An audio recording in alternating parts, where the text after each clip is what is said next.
The conflict between Israel and her enemies was actually explained in the founding story of the nation around 4,000 years ago. And it says something profound about human nature and the anti-Semitism that we're seeing today. In the story, Jacob had tricked his brother Esau out of his inheritance, and then he ran away to escape his anger. Years later, he came back, and on the night before he was to meet his brother, the Bible said he wrestled with a man till dawn, and in the morning he was told, "Your name shall no longer be Jacob, but Israel, for you have grappled with God and with men and have prevailed." So what does this mean?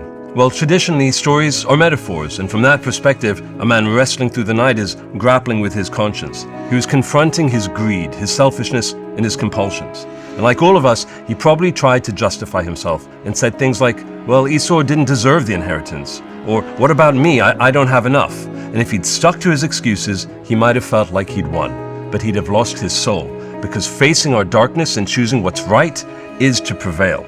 And then we're transformed, which is symbolized by Jacob being renamed.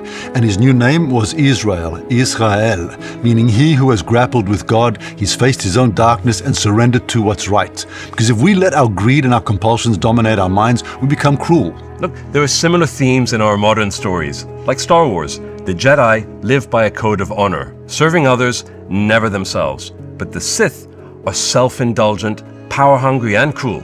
In The Matrix, Morpheus' team lives to free others from the greedy machines that use people to satisfy their own needs. And his team, by the way, is called the Zion Crew.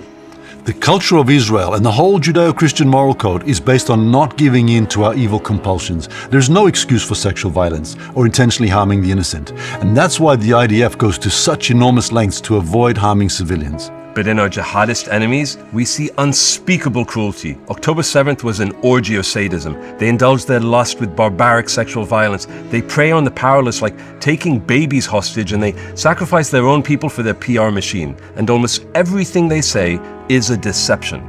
Our Islamist enemies, led by Qatar and Iran, are like the Sith from Star Wars or the machines from the Matrix. They drain the life force from their own people to enrich themselves and pursue their own evil agendas. And it's the same with a lot of anti-Semites. Candace Owens and Tucker Carlson, they tell outrageous lies about Israel and the Jewish community. They bring grief to good people for clicks or for money or some selfish reason. And media companies that intentionally lie about everything that Israel does, world leaders that bolster the terrorists and abandon Israel in her time of need just to appease some voters. These people have not confronted their selfishness, their greed, or their envy.